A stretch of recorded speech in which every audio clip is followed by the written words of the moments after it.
And we are live. Once again, welcome everybody to another helping of Audacity for Breakfast, the table where we bring conversations for people bold enough to build change. Thank you for joining us again for another session. Once again, I am one of your conveners, your co host extraordinaire, Dr. Senenge. Joining me as always, we have the money mechanic. I love saying that. The money mechanic, Christine Esquire. Talk to the people. Hi everyone. Let me copy from Senenge and say Msunechi. Sisunechi. Hi, Thank you so Sister. much for joining us on tonight's edition of Audacity for Breakfast. And like my co-host has said, we host conversations for people who are bold enough to build change. And I'm excited today because we are taking the conversation further.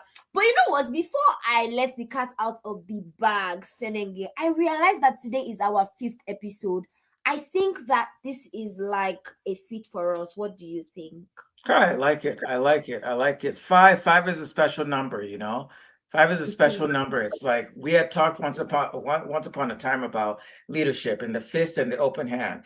And then that Mm, five, you know, without five fingers to open your hand to truly capture everything, you lose everything, right? So mhm. there's a certain kind of roundness, I think, to this fifth episode. And it's I think ideal that we're also to a space where we're expanding this idea of literacy and identity and who you are and how you define yourself and what that can taste and feel and be like as you travel through the world. And so I think that this is five is a perfect place to showcase where we're at right now. Awesome. Awesome. So today is our fifth episode. And to celebrate our fifth episode, we have a celebrity. Wow, wow, wow, wow, Um, wow. Hey, a musician extraordinaire. My God. Hey, we have with us my very own person, my dear friend, Abutun. Abutun, thank you so much for joining us. I'm not even going to introduce yeah. you. I'm just going to say that you guys are about to listen to the incredible story of a man who is being audacious in the creative industry, not just in Nigeria, but across Africa and the rest of the world. I am personally privileged to have this guy in my life. I can slide into his DM at any time and he responds to me. And now we are now a trio. Senengi now has him in his network and is spreading like Yeah. wildfire. Thank you so much, Abotun, for joining us tonight. Thank you We so love how much, audacious guys. you are, and that is why we Thank decided you. to bring you to our show. So, right Thank now, you I'd so like you much. to introduce yourself the way you want to introduce yourself. Tell us about yourself. Tell us about the audacious Abotun, what makes you so audacious, and anything else you want our audience to know. Thank you. Okay. I'll first of all start by appreciating all of you, Dr. Seningay, my delectable Christine, my person, the money mechanic. I would say that when you introduced Audacity for breakfast to me, and I saw Dr. Seningay there, I was quite interested in meeting the man, and here we are. Yes, and when you reached out and said, "Yo, we needed you on the episode," I was like, "Yo, let's do this." So it's a pleasure, and I also like to appreciate the viewer for tuning in, those that are watching live and afterwards. Thank you. My name is Agbutun, originally pronounced Agbertun, Agbertun, Mhm. Yeah. Agbertun, which is the word for popular or famous. I'm yet to understand why my parents decided to name me this name, but I'm grateful. I I'm a multi-potentialite, as Christine would Yes. say. Yes, so I do a lot of things, but I would say one of the things that I do majorly and I'm very passionate about is music, right? So I do music professionally. I'm a lawyer. And yeah, I major in media and entertainment law. And then by practice, I kind of fuse myself into the administrative space. I work with a private polytechnic here in Nasarawa State where I live right now. I double as the deputy rector administration, and also I cover law classes for them. So one of the things that I love to do is teach. I love to learn and I love to teach. And I feel like it is one of the things that has held me down. Learning, teaching, and singing are the three things that have held me sane for a very long time. And yeah, I make music in a very small language they call the Eggon language, found, I Mm, think, one of the Niger Congo languages, right? mm, Found in Nasarawa State. mm. Yeah. I like to say I'm a Amazing. look Synergy. I like to say I'm a local champion too. My local champion when they go You know what I mean? global. So there's a lot to say. Talking Yeah. about that, one of the things that I have done over time is to move from the local champion mindset to a global creator, creating from this place. So I like to say I'm a local champion that thinks globally. Yeah. So I think I should Mm, stop here so we can get to the amazing. crust of the conversation. It's such an honor to Amazing. be on this platform. And yeah, congratulations on your fifth episode. It is a big deal. Yes. Five. So cheers Yes. to that. Cheers to Thank that. you. Thank Thank you. you. Thank you so much. Thank you, Abutin. Thank you so much for being here with us. Yeah. Senenge, I would like you to pick this up from here. Well, I think Abutin, what. Thank you very I much. don't What speak a bias. Yeah, Go ahead. that's a great way for the people to meet you. You talked Thank about you. two things that I want to invite you to expand on a little bit. You said a Okay. local champion. Share a little bit what you mean by a local champion, and then Okay. you sing in Eggon language. You know, Yeah. tell us a little bit about that decision as well. Oh, perfect. So the concept of the local champion is such a very deep one for me. And it informs almost everything about my brand, AGBUTUN. Hmm. Over the years, I grew up doing music. I was born and raised in the plateau area of Nigeria. And I grew up to, think about bigger stages, right? I grew up as that one kid that had always prayed for larger access. But then one thing I never learned on time was the path to a bigger stage is your environment, right? And Hmm. and so that I would give an example for what I'm trying to say. That didn't allow me cultivate relationships at a grassroots level. you know, Mm, I do not know whether to put this as the dream, the vision detached me from the path, from, the processes. I'd always thought very global without thinking of, oh, you Agusun, if you actually want to go to the point where you get nominated for a Grammy, there are steps you need to take. You need to connect with this person around you locally. So the idea of a local champion just kind of reminds me that my community is a larger part to what I intend to become globally. So I pride in it so much, especially because um, when I made the decision to start making music in the Eggon language, which I will, expand on very shortly. When I made this decision, I figured out that so I'm niching down. I grew up doing R&B, soul music. I grew up on a lot of, a lot of Western music. Um, I Hmm. grew up on a lot of, foreign music, but I didn't quite get the point of, that there was a home music that I needed to also capture, embrace, and love. And the moment I made the decision to niche down and begin this journey that I'm on right now, figured out, okay, so there's a space here to conquer.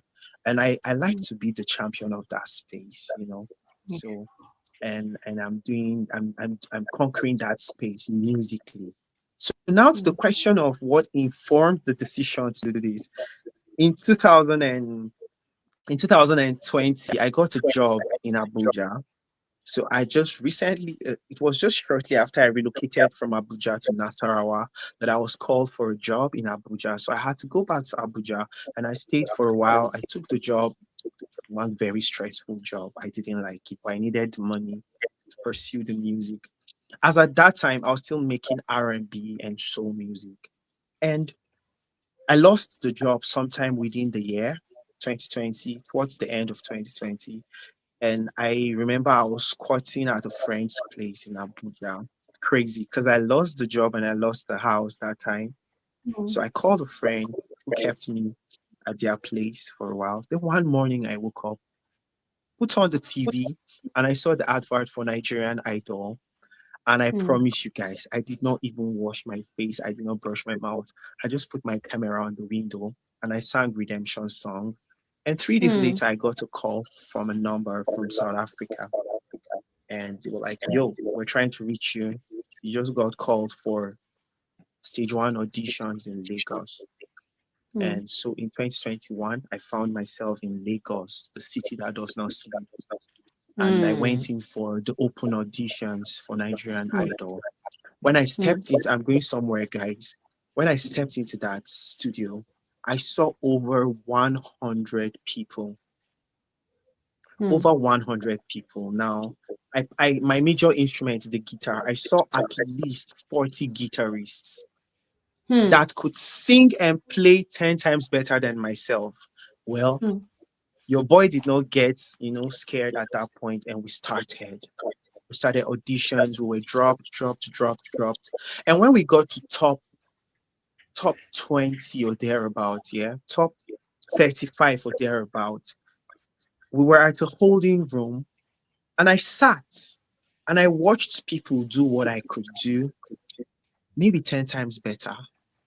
mm, And that was when it dawned on me, mm, Agbutun, what else do you bring? Because all your life, you've always wanted to sound like Boys to Men. You've always mm, wanted to sound like a male version of Whitney Houston. You've always wanted to sound like,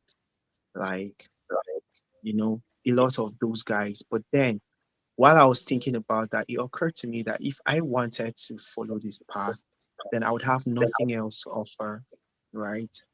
I need mm, to bring in the part where I grew up on some, level of African music. Back then in the mhm, 90s, my dad had some of the latest vinyls you could think of. So if you needed a vinyl in the city of just hit my dad up. He has it. So I grew up to a lot of Nigerian music, the likes of Raskimono and the rest. mm, But also, I also grew up to other African music, like Malian music, like Omusangare, you know. I mm, grew up to, yeah, the likes Salif Keita, and all of mm, those people. And I've always loved African music, but I never had the courage to make African music. I mm, also need to say at this point that I'm not, Eggon language is not my first language. Mm. I didn't grow mm. up speaking Eggon language. I I grew up had that speaking a lot question of, for you. I oh, had so that yes. question. Okay, Yes. so maybe I'll pause that, but just to say that when I left Nigerian Idol at the top 17 level, I knew that it was a new start for me to start something different, something that sets me apart, something that probably has not been done in my community. Now, I need to say that there are a lot of people like honorable mention, the likes of Bongeziwe Mabandla. He's a Xhosa tribe in South Mm-hmm. Africa. He does Mm-hmm. amazing stuff. And I discovered that guy. There's this guy from Cameroon, Bleak Bassi. I've loved their music, but I never had the courage to. But the moment I came back from Nigerian Idol after my eviction, I promised myself I was going to niche down, and whatever it took to make the music that I'm making now, I will do it. I decided to make music in my language. I know we'll get to the part where we talk about the difficulties and the challenges, but if Mm-hmm. you to answer the question, it's just a realization that I may never serve this earth and my living on earth differently if I keep doing what everybody is doing. That's that's like one of the ground forces for why I am doing what I'm doing.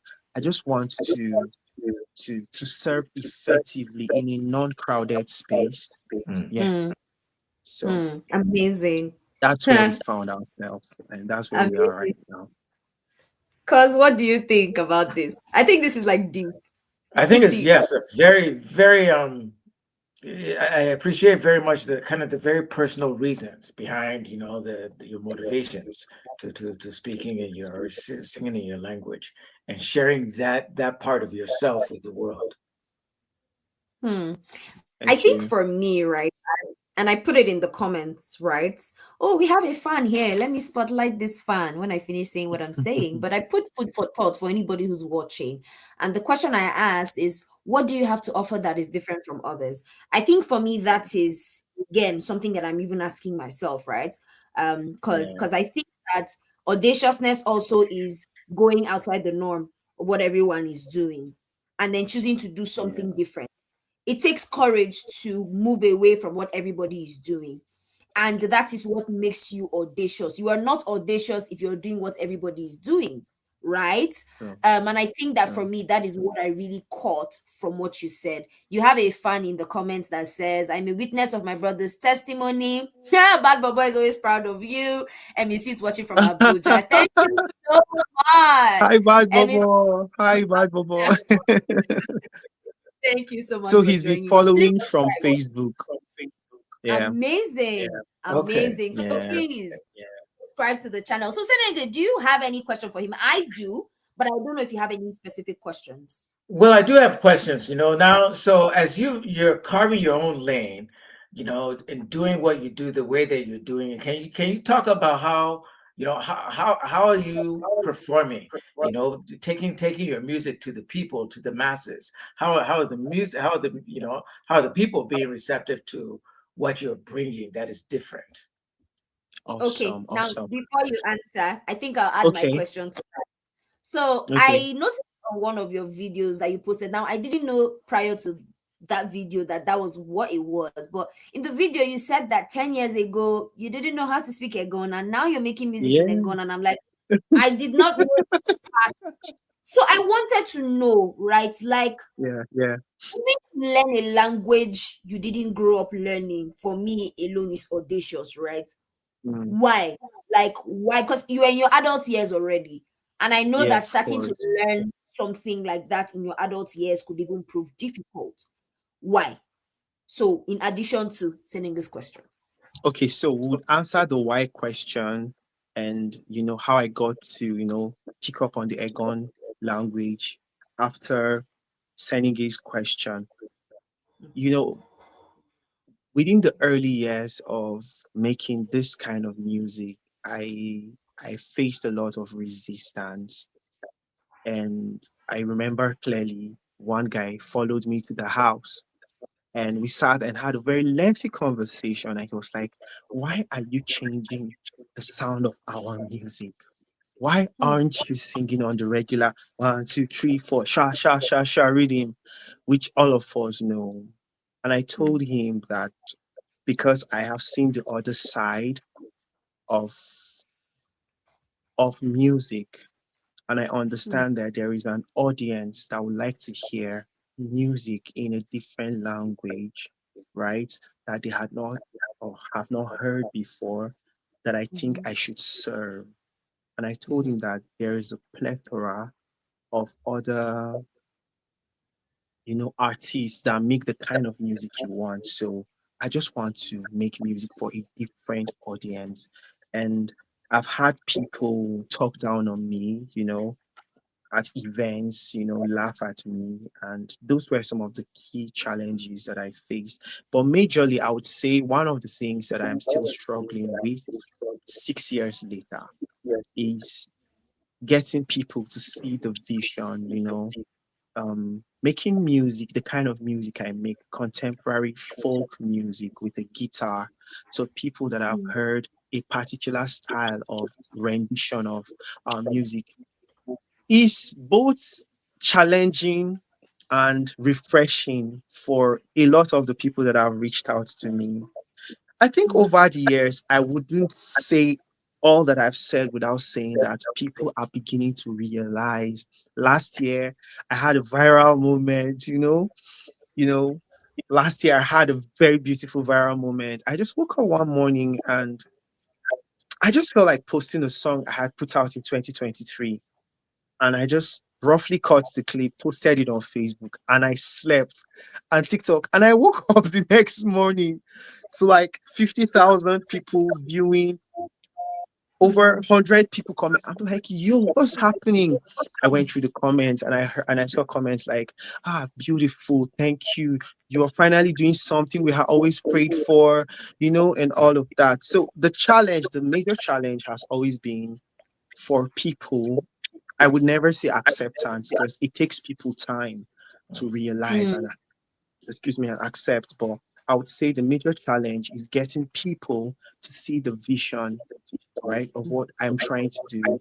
I need to say at this point, I'm not the first to attempt this. I'm just attempting it in a different genre. I had my Uncle Abloyd Abachi. He's currently somewhere in the States, who started this as far back as the early 90s, and he used to sing reggae music. I grew up watching cassettes of him performing in places like Jamaica, reggae music in Eggon language, and he had white people backing him up in Eggon language. So I feel like those things low key fascinated me. But right in my adulthood age now, I'm one of those that's championing a different sound, and I think is a balance, a rule of life that people would always want to resist what they don't understand at first. My God. And Yeah. the process has taught me patience. I've had people clearly tell me to stop. Clearly, not like I remember watching a clip from a performance I did in 2020, early 2025, and somewhere in the clip, someone was like, "What's this one doing? What's this one doing?"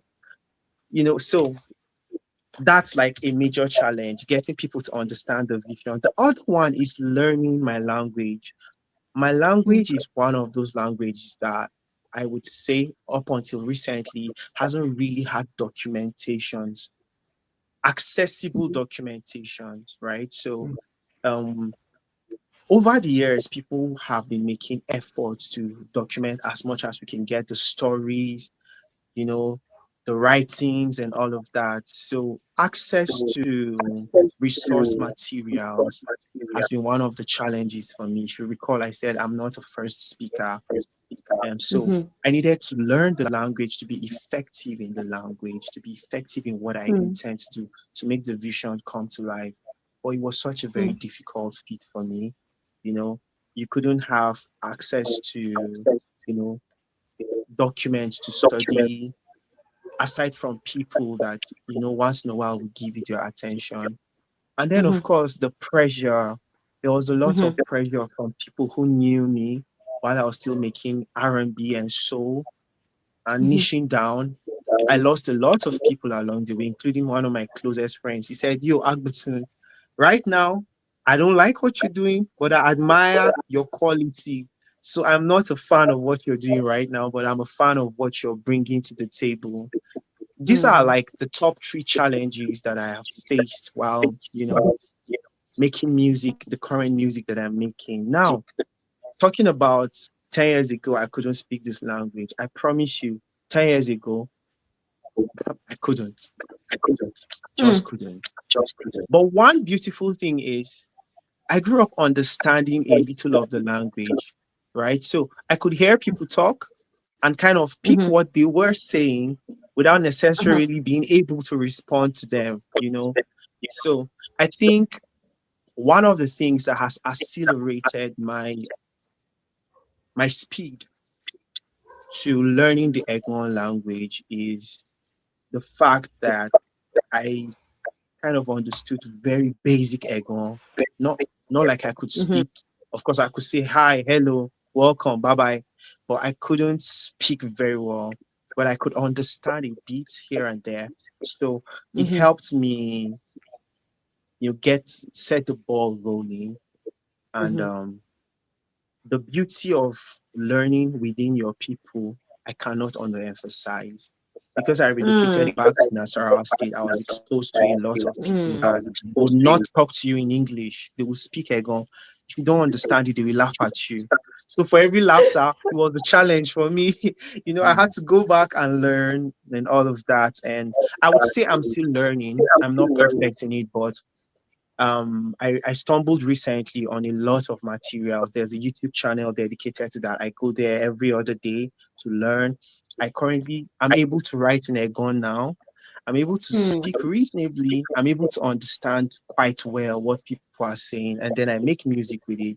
And if you were to rate my singing in Eggon and my conversations in Eggon, I think for the conversations, I'm probably around 45%, and the singing could be above 50, just a bit. So, yeah, Amazing. why? Because Yeah. I needed to be audacious enough to learn. So here we are. We're still learning. We're still learning. So I have a We're question. still Can you tell learning. us about, excuse me, who is your audience? If you only, kind of have recently started speaking the language, excuse me, are you finding people in your age bracket who are an audience attracted to your music? Are there people who are older than you? Is it resonating that you are playing an effort to revive the language? And I know there's multiple questions, but then also I'm curious about listeners or speakers of Eglon in the diaspora. Are people connecting to your music that in those spaces? Okay, so the question, who are the audience? Who are the people connecting to my music? I would say one of the blessings right now is I have a mixed audience. The only challenge is there's an older set of audience that are still trying to understand what this boy is doing, and it's just a complex within their space. I would say my music right now within the Eggon community appeals to a lot of people within their early 50s and down to the young guys. I mean, Mhm. the younger guys are catching up to the vibe. And hmm, I have a lot of Gen Z that love my music. Wow. A lot of them. A lot of them. Especially because I feel like they feel very hopeful. In fact, if I were to sum what excites them about my music is the hope that we are able to pick what everybody felt is inexportable and we're sharing it with the world. I'll tell you guys a quick story. In 2023, I got a call from an amazing artist. She's Nigerian. She's from Cross River, if I'm correct. Akwa Ibom or Cross River. And she reached out to me. She wasn't in Nigeria at that time. Her name is Eswa, I need to say. She reached out. She was like, Agbutun, this song, what language is this? And I told her Eggon language. It's one of the songs I put out that year in my debut EP, Song of Unity, particularly. So she had fallen in love with the song and she kept reaching out. I love the song. So the song made her a fan. Mm. And one of the days in 2023, no, in 2022, in 2023, she reached out. She was like, "Agbutu, are you open for a songwriting gig?" And I was like, yes. She was like, but the songwriting gig is not in English. So it turned out that a group of people needed someone to write a song for them in a language that is not popular in Nigeria. And because Eswa was there, so Eswa reached out. And when Eswa reached out, she told me these guys want me to write a song in my language. I was like, yo, okay, let's go. So I accepted the gig. It was not a paid gig, but benefits came with it. And I think we wrote one of the finest Eggon songs yet. Mm. And it was performed by a Yoruba lady. Her name is Simidele. And the song Yes. has been quite a success. I mean, we just packed over 1 million streams on Spotify this year, Wow. and it is growing. Yeah, so the younger aged people are catching up to it because it kind of gives them the hope. And Mm. I'm recently observing that people are gradually seeing that. In fact, I would say this for the listener: look, there's nothing else you can give the world that it hasn't seen, right? So, but I think there's something you can give to them that is original to you. And I'm a fan of, yo, guys, let's go back to the roots. There's a lot more to give the world in our roots, right? In every sphere, not just creatively or musically. if you're in the visual art space, if you're in the filmmaking and storytelling space, there's a lot more to give our people from our heritage, right? So it makes the younger generation hopeful that we have something special in the Eggon land. We have something that is globally appealing, that is going to appeal to the world. We have something we can ride on that makes us should I say the purple cows, Mm. that sets us apart. Yes. And if I were to direct this to the music space particularly, there's a surge of music artists everywhere. And I feel like younger artists are looking for a way to vent without, having to squeeze themselves through the crowd. And I've seen younger guys making music in a gun language now. I promise you. Mm. Very beautiful, from trap music to rap music to, in Oh. fact, one of my guys, Turner Timothy, who's a co-writer for my music, recently put out a beautiful album that has like 3 Egon songs, and it is everywhere. He did Mm. R&B in Egon. I'm so impressed. So there's a mix of audience, but I would say middle-aged people and younger people are more of the people. And when we talk about demography right now, I have a lot more people that listen to me outside Nasarawa State. Mhm. I'll go to the diaspora shortly. I have a lot of people that listen to me. I mean, I was checking through my insights, and I could see people in Kenya. I could see people in Mm. Tanzania, South Africa. I'm Mm. like, yo, this is really good. So my audience in the diaspora have been very receptive of my music, the Egon people in diaspora. There's a lot more work to put in when it comes to brand exposure, when it comes to getting Mhm. people to know that there's an artist here that is making music in Egon language. But the diaspora have been very supportive. I think they are ahead of time. They understand Mhm. what I'm creating differently. They understand Exactly. where I'm going to with what I am making even better. They understand that this is exportable. This can be taken to any part of the world and it can Mhm. move. I would say this in closing for this part. Maybe one of the questions people or that would be running through your minds is, okay, so how are you confident enough to make music in Ego and take it to people? I promise you, music is deeply spiritual. It is very spiritual. And a Mhm. lot of the time, you don't need to know the word. If you are sensitive enough to pick it, you would understand. Let me make an Mm. example with a song. I heard my students one of the evenings, TIFF students particularly, singing something like "Go go go go wow, go go," and I stood there and I was Mm. so fascinated. And I went closer, and when they were done, I was Mm. like, "What are you guys talking about?" And they explained to me, and I was like, "Yo, I felt it." So people Mm. receive my music from different parts of the world. They just listen and they reach out if they need to clarify anything. Yeah, I think I Mm. should hold it Amazing. here because there's a lot to say. There's a lot to say. I And am I am I'm interested in a lot of the things you said, right? And okay, Senega, I actually have a question for you. But before I Yeah. ask you that question, I I wanted to just comment on the purple cow theory thing. Um, yeah, Fortunately, purple is my favorite color, but that's by the way. yeah, I I was can going to see talk your about the notes. purple theory thing, purple cow theory thing, and I realize now that I think about it that the purple cow theory is could be seen or said to be another variation of audaciousness because the Yeah, idea of a purple cow is you're literally being there will never be a purple cow, and we know no cow is yeah, no genetic, there's no way you're going to mate them that will produce a purple cow. But that yeah, just shows that when you are audacious, right, it's going to shine like a light that nobody can resist.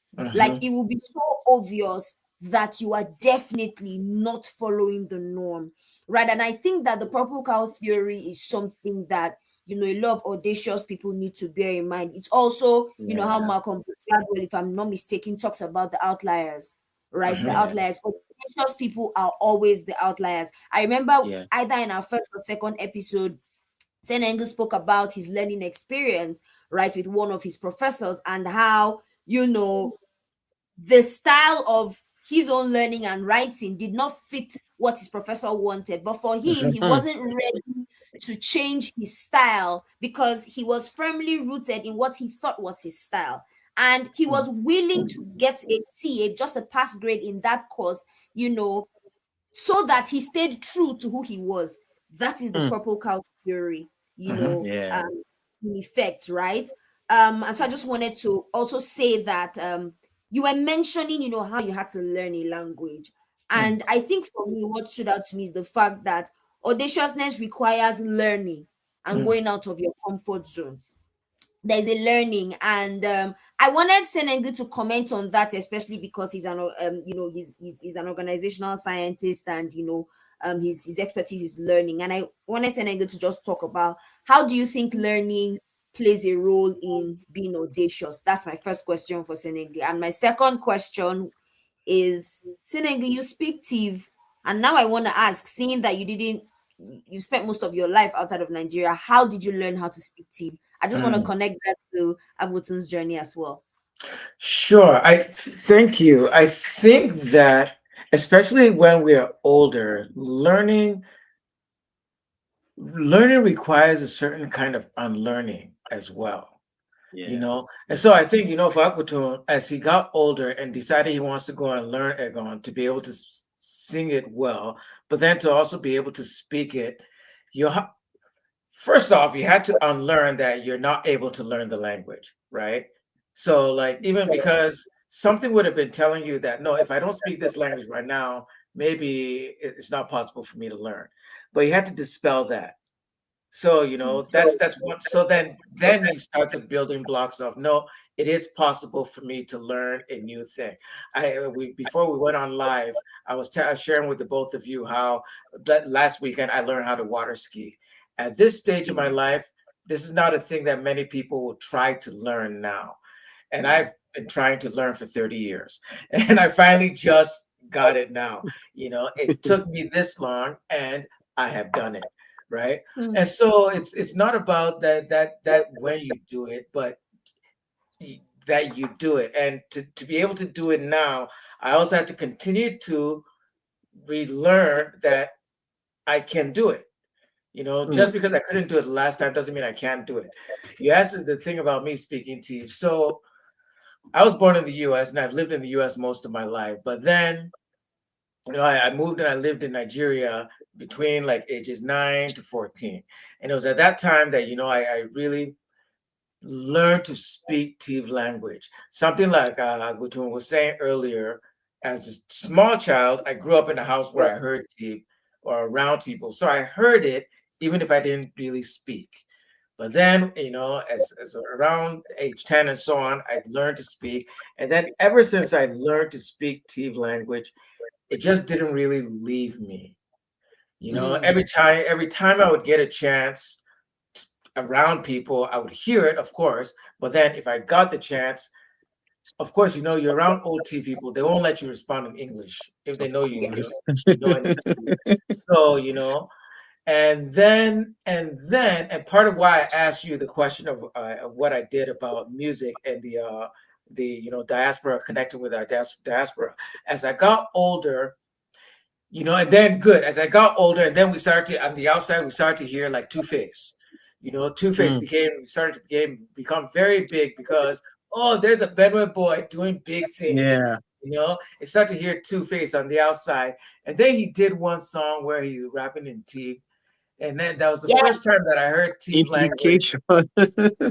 in yes, in music that I was vibing to. And it hit me different. It Mm. felt different, it was like, oh. And I was aware that it was possible, but I never heard it. Now, of course, I've always heard old TV, of course, the old songs exist in our languages, whether it's church music or kwahi or the beer songs or, those old songs exist. But to hear the modern style in my language was a different experience.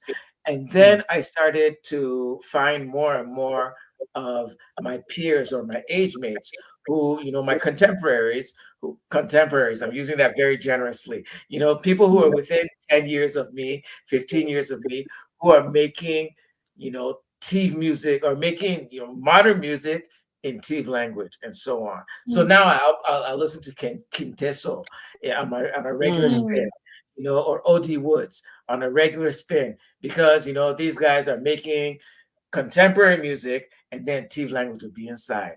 And more cut, it's nice sometimes when you just, it just adds a little extra, you swing a little something Of different. course. Yeah. Even as I'm here, I carry a handkerchief, and You today I don't always have a carry little your one, anger. but I have Yes. my handkerchief. Nice. It's just, it's Nice. just when I do official things, photographs and so on, I wear ange. There's this thing about just connecting and representing, and Yeah. so that's why too to see what you do, it really resonates for me. This Mm. authenticity that you're bringing, the audacity to be authentic. That's not no small thing, as they say. It's one So thing. cheers. Amazing. I love that we're relating with this on so many Yeah. levels. For Yeah. me, I don't know how I learned how to speak Tiv. I just picked up the language. I wanted to learn it, right?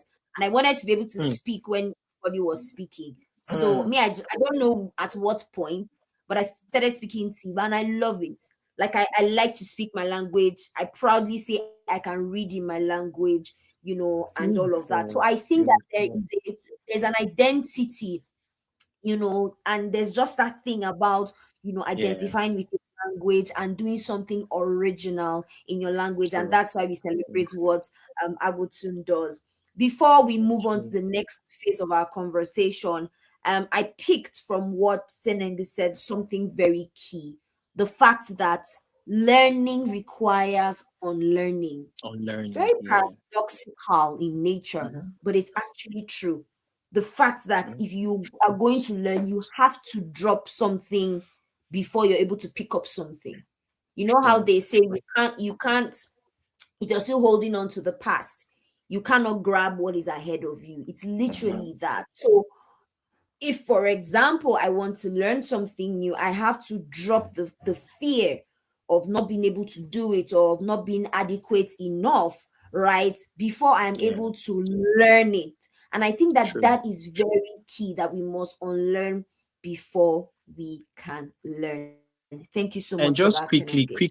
quickly to add, Yeah. quickly, Mhm. I would say part of the things that we could add to what Seningate said is one of the or two other things I would add is for you to learn, you have to be patient to um Mm, it takes a Mhm, lot of time, especially if you are mhm, within a certain age. It takes a mm, lot of time to learn. So patience mm, is key because mm, I needed to state this at this point because a lot of people quit halfway, especially if you're picking up mm, something new and with the audacity to try it. So patience is mm, very key. Then the understanding that failing is beautiful, right? You will fail at mm, it, you fail woefully, and that people are there mm, to laugh at you. It is a beautiful mm, process. I needed to record mm, this here. So whoever is watching right now, it is a beautiful mm, feeling to fail and get laughed at. It is beautiful because what it does is it mm. stirs and it's internal passion in you to want to do better. So if you're faced with that, don't stop. Unlearn to learn, be patient, and be ready to fail and accept whatever comes with it. But we just keep going. And so back yes. to Preach, you, brother. Christine. Preach, brother. I love the direction because I and Senenge have talked about failure multiple times. Senenge, am I right? I think on Oh Beautiful. yeah. all of our Oh episodes, we've yes. talked Beautiful. about how failure has been a core part of our journeys as audacious Mhm, people. And like we've come to the point where I remember, I think either on the first or second episode, I said I am comfortable with failure now. Like failure is a Mm, part of, like, I don't I don't fear failure anymore. The moment you stop fearing failure, you give yeah. room for yourself to be audacious. So thank you again for resonating Mhm, that I'm glad failure we're in is part spirit. of the process. Yes, failure Yeah. is part of Thank you. yes. Do it wrong and it. dance when they laugh. I like it. Yeah. Exactly. And Yeah. Seneng, do you remember one of the things you said on one of the episodes where you said, we're talking about how people who are not audacious, right, want to make you feel some type of way. You made a statement about how when people try to make you feel some type of ways because they cannot actually do that thing, but Right. they don't want Mhm. to admit they cannot do it, right? Hmm. They want to make you feel like, oh, you're doing too much. But the thing is, just I know Senenga said, just because you can do it, just because you cannot do it does not mean I can't do I it. Right. can't. And that's Nice. the Yes. Very strong that's one. yes, that's the thing. Yes. Woo. So let me ask you this: what's next? What's next? Yes. So you put out music, you put out videos, you've done the EP, Yeah. um, you've done collaborations, you do songwriting. Yeah. So what's that next? You're already global. So what is next on the horizon as you imagine that another place that you're trying to reach? Okay, so I like to approach this question carefully. Mm, And the reason why I said carefully is I have within the past 6 years built such a big dream, such a very big dream about this whole thing. And it it feels that music is just like the starting point of the whole dream. But then the music needs to get to a certain point where it establishes certain level of, you know, would I say social trust, where we're able to gain a particular level of social trust for other parts of the dream to begin to come to life. So I like to say that I'm still at the very foundational stage of creating this music. Beautifully, other people have done, not in Eggon language, by the way, but I've had to understudy other people that have done it. I tell you, one of the people that I've studied so much is Alifer Toure from Mali. I have I have read quite a few things about Alifer Toure. I've seen clips about him, and I like how life and music happens to him without detaching him from who he is. You know, Mm, I have studied the likes of um, Umusangare and how mm, she has found a way to root her music from Mali, from Timbuktu, up onto the Grammy stage. mm. I have studied the likes of Bongeziwe Mabandla. I like to call Yeah. him because he's closest in age to me, and he's Mm, such an audacious man. And I mm, watched him tour Germany recently, singing in Trosa. Is it Trosa? mm. Yes. mhm. So Yeah. so a part of one of the dreams I have is to share music with the world. So, I look forward to touring and just sharing Mm, music with people. It makes me happy Mm. that mm, that we're able to sit and communicate in sounds. So, but then other offshoots of this dream is I'm currently working with an organization that is bent on, expanding the reach of Eggon music, especially to a younger generation.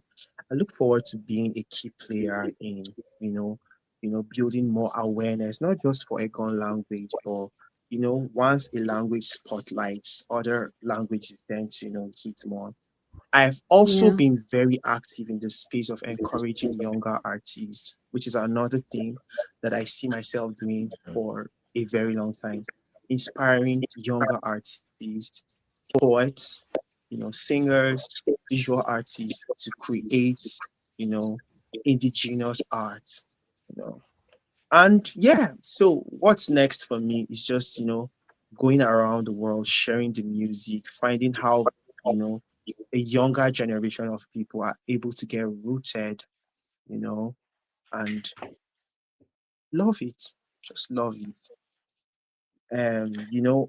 I spoke to my mentor, one of my mentors, Dr.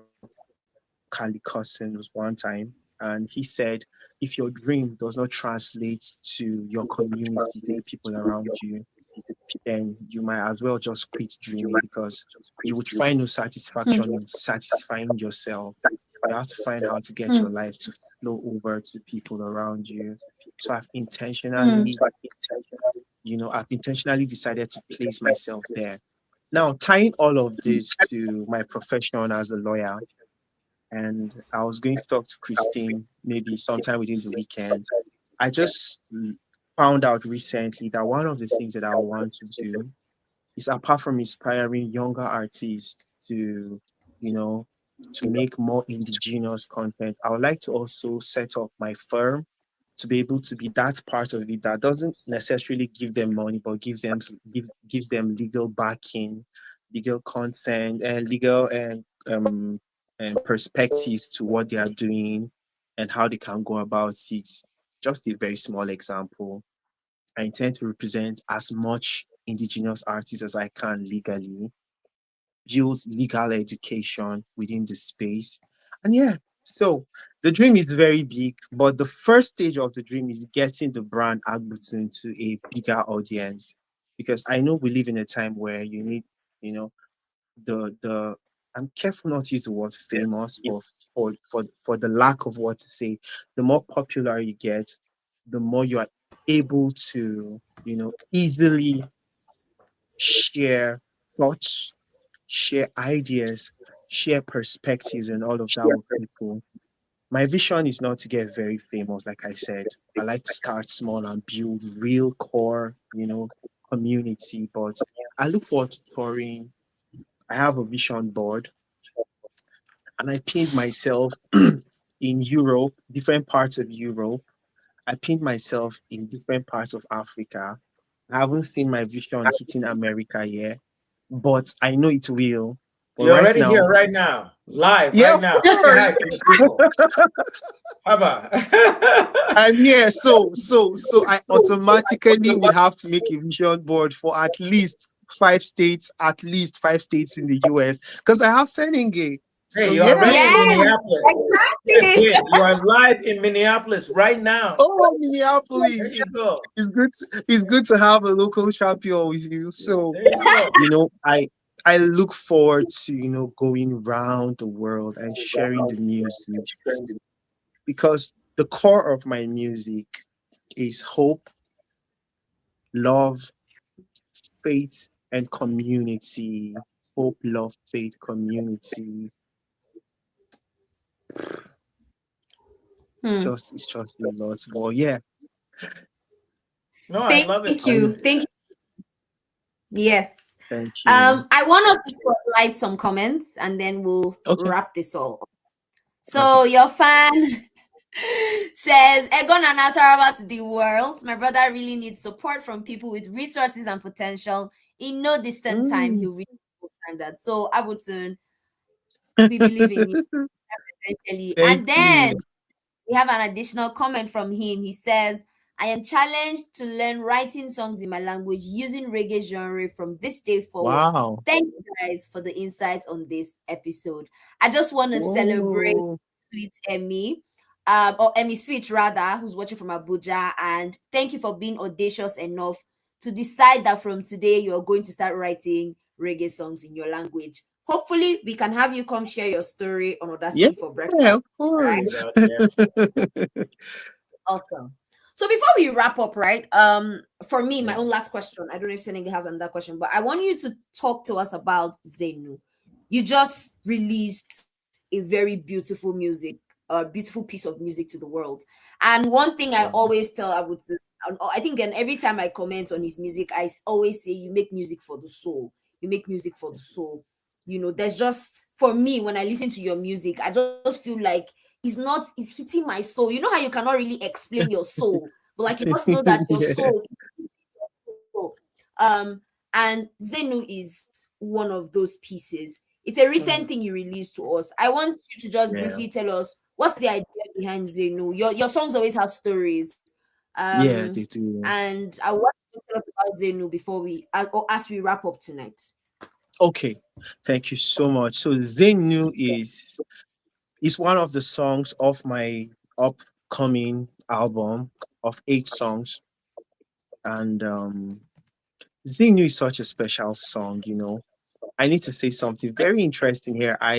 I got the melody from a dream. One of the dreams I had, I was literally sleeping, and then I dreamt and I was singing in the dream, and the melody came, and I woke up, recorded it. But the depth of the message in the song is stems from how chaotic the world is. The world is crazy, crazily knee deep in chaos. It is so loud, it is so busy.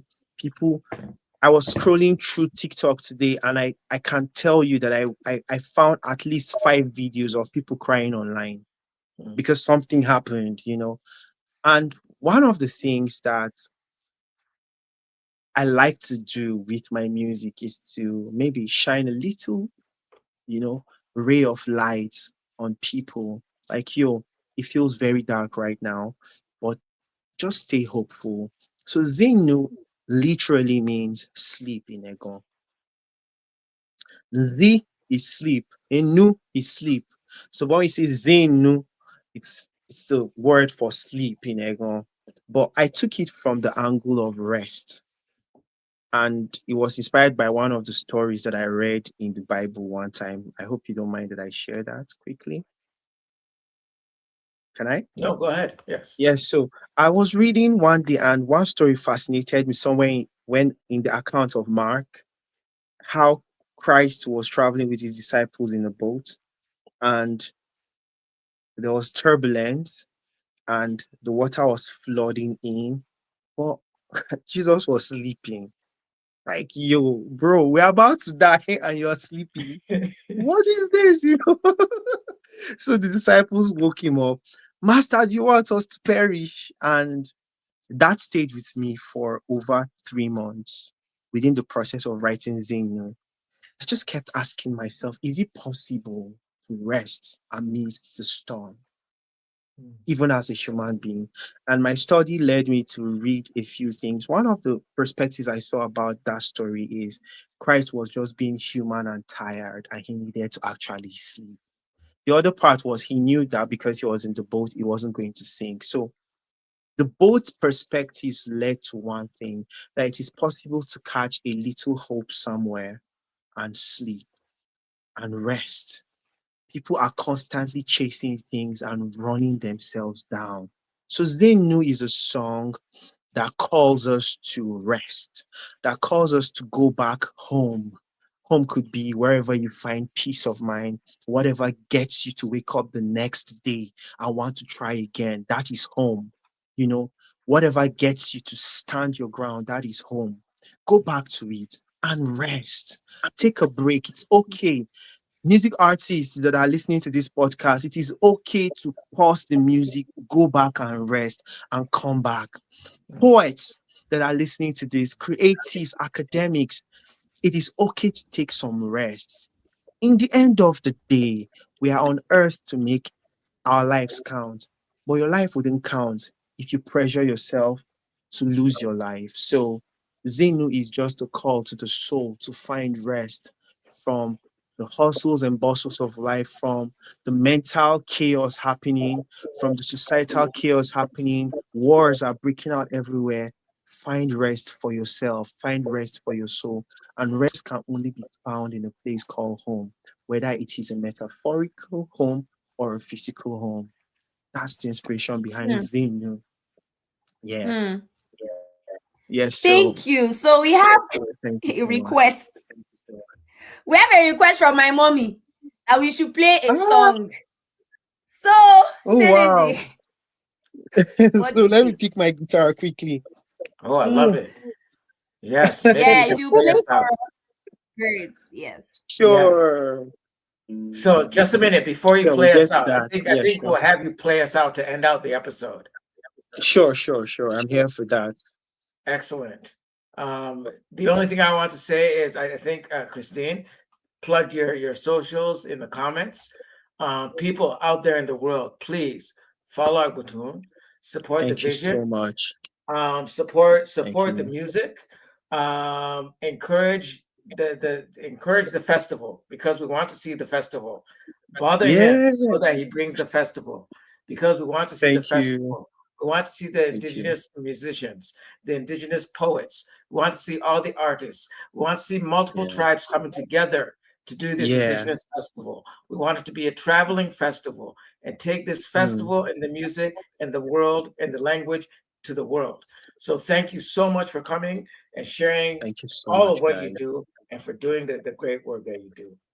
Thank you so much, Thank guys. you. Thank you so much, guys. Please don't go. Abutun is going to be playing something for us. So please stay till he's done playing. But from us at Audacity for Breakfast, we encourage you to connect with Abutun on his social media channels. Mm. It's right there on your screen. So please do well to connect with him, stream his music, support him, subscribe to his newsletter, follow his journey. And from us at Audacity for Breakfast, make sure you subscribe to our channel. Click the subscribe button now. You can find us on Instagram at Audacity for Breakfast. Connect with us, follow us. More amazing people like Abutun are going to be coming on the show, and we're live every week, every Thursday at 8 p.m. West African time and 3 p.m. Eastern Standard Time. Remember that what we do here is that we have conversations for people Old enough. bold enough, and Abutun has proved to us that he is bold enough to build change. So Thank as always, you. stay audacious and enjoy Abutun as he serenades us tonight. Over to you, Abutun. I hope you can hear the guitar. Arila wala lo mambo.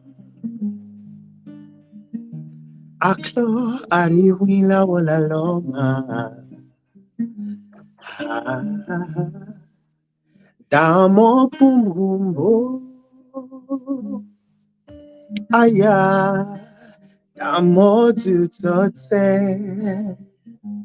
Yeah. Wọ́n wà lálọ́mà yẹn. Kinga. Wọ́n wà lálọ́mà bò. Ah, Deki klogile. Aya. Deki klogi. Because no one's got it all. No, no. No one has it all. No, no. Boom, coach, cool, and no. We are all human beings. Boom, coach, cool, and no. Not even Seneca doesn't have it all. Not even Christine doesn't have it all. Not even Bad Papa doesn't have it all. Not even Gift Azamu doesn't have it all. Oh, oh, oh.